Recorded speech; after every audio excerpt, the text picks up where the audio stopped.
ओम श्री गणेशाय नमः। सर्वमंगल मांगल्ये शिवे सर्वार्थ साधके शरण्ये त्र्यंबके गौरी नारायणी नमोस्तुते। श्रीमद् देवी भागवत पुराण नवम स्कंद कला एवं कलाश का विवेचन। वेद व्यास जी कहते हैं, राजन, गणेश, जननी दुर्गा, लक्ष्मी, सरस्वती, सावित्री और राधा, ये 5 देवियां प्रकृति कहलाती हैं। इन्हीं पर सृष्टि निर्भर है। जो गणेश की माता भगवती दुर्गा है, उन्हें शिव स्वरूपा कहा जाता है। ब्रह्मादि देवता, मुनिगण तथा मनु प्रवृत्ति सभी इनकी पूजा करते हैं। जो परम शुद्ध सत्व स्वरूपा है, उन्हें भगवती लक्ष्मी कहा जाता है। परम प्रभु श्री हरि की वे शक्ति कहलाती है। पर ब्रह्मा परमात्मा से संबंध रखने वाली वाणी, बुद्धि, विद्या और ज्ञान की जो भी व्यवस्था करती है, उन्हें सरस्वती कहा जाता है। वे हाथ में वीणा और पुस्तक लिए रहती है। उनका विग्रह शुद्ध सत्वमय है। जय रूपा तब स्वप्नी ब्रह्म तेज से संपन्न तथा सर्व संस्कारमयी है। उन पवित्र रूप धारण करने वाली देवी की सावित्री अथवा गायत्री कहते हैं। वे ब्रह्मा की परम प्रिय शक्ति है। अब तुम्हें 5वीं देवी का चरित्र सुनाता हूँ। ये परमात्मा श्री कृष्ण को प्राणों से भी बढ़कर प्रिय है। परमात्मा श्री कृष्ण से रास मंडल में इनका आविर्भाव हुआ। गोलोक धाम में रहने वाली ये देवी राशेश्वरी एवं सुरसिका नाम से प्रसिद्ध है। तप के प्रभाव से ये देवी वृंदावन में भगवान के सामने प्रकट हुई है। धराधाम पर इनका पधारना हुआ है। ये 5वीं देवी है। भगवती के राधा के नाम से प्रसिद्ध है। प्रत्येक विश्व में संपूर्ण स्त्रियां इन्हीं का रूप मानी जाती हैं। ये 5 देवियां परिपूर्णतम भूमंडल में की पवित्र करने वाली गंगा इनका प्रधान अंश है।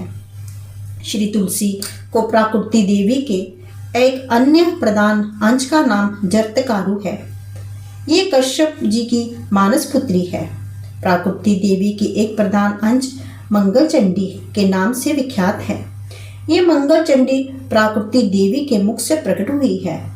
इनकी कृपा से समस्त मंगल सुलभ हो जाते हैं।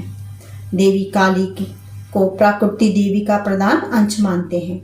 इन देवी के नेत्र ऐसे हैं मानो कमल हो। संग्राम में जब भगवती दुर्गा के सामने प्रबल राक्षस बंधु शंभु और निशंभु डटे थे, उस समय ये काली भगवती दुर्गा के ललाट से प्रकट हुई थी।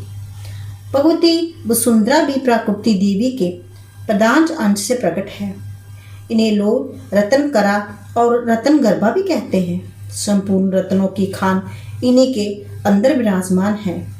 विश्व भर में जितनी स्त्रियां हैं, उन पर सबको कला के अंश का अंश समझना चाहिए। इसलिए स्त्रियों के अपमान से प्रकृति का अपमान माना जाता है। ब्रह्मा ने पहले सरस्वती को सम्मान किया, उसके बाद ये देवी तीनों लोकों के में देवता मुनियों को पूजित हो गई। सर्वप्रथम गोलोक में रास मंडल के अवसर पर भगवती राधा की पूजा हुई है। राजन, कलाएं प्रकट हुई हैं, इन सबकी भारतवर्ष में पूजा होती है। राजन, तभी से प्रत्येक ग्राम में, नगर में ग्राम देवियों की पूजा का प्रचार हो गया।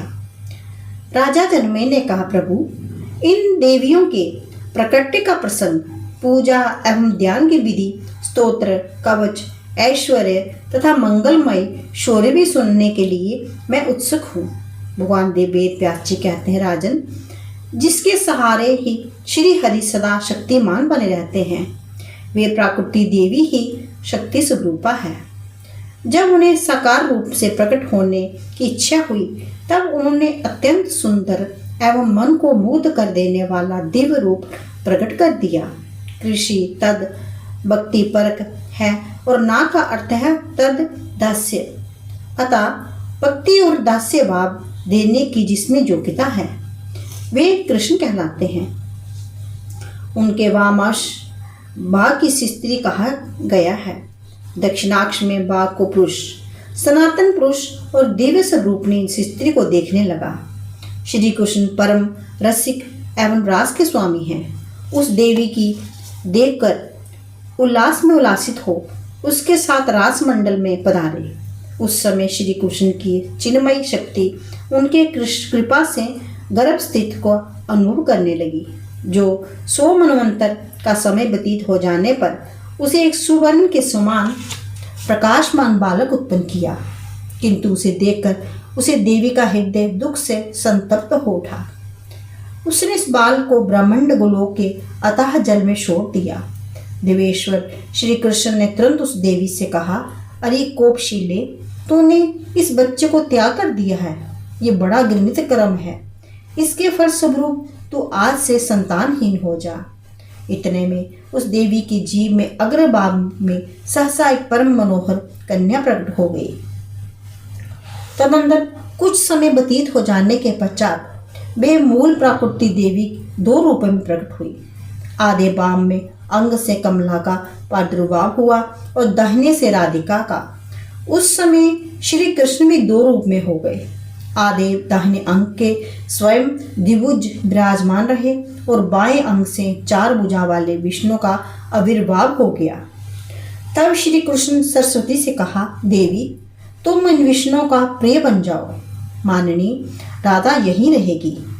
फिर तो जगत की व्यवस्था में तत्पर रहने वाली श्री विष्णु उन सरस्वती लक्ष्मी देवियों के साथ बैकुंठ पधारे। फिर नारायण के अंश से 4 भुजा वाले अनेक पार्षद उत्पन्न हुए। सभी पार्षद गुण, तेज, रूप, अवस्था में भी श्री हरि के समान थे। लक्ष्मी के अंश से उन्हें जैसे लक्षणों से संपन्न करोड़ों दासियां उत्पन्न हो गई।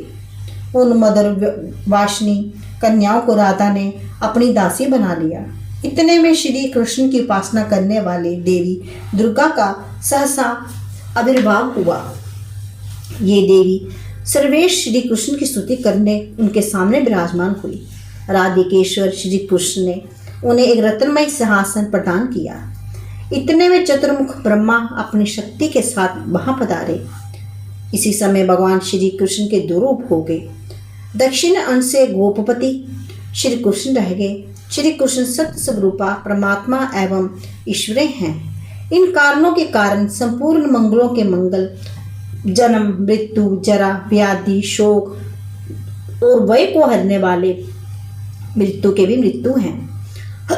अतएव इन मृत्युंजय भी कहा जाता है। महाभाग शंकर उनकी स्तुति करके सामने रखे हुए रत्नमय सुरम्भय सिंहासन में विराज गए।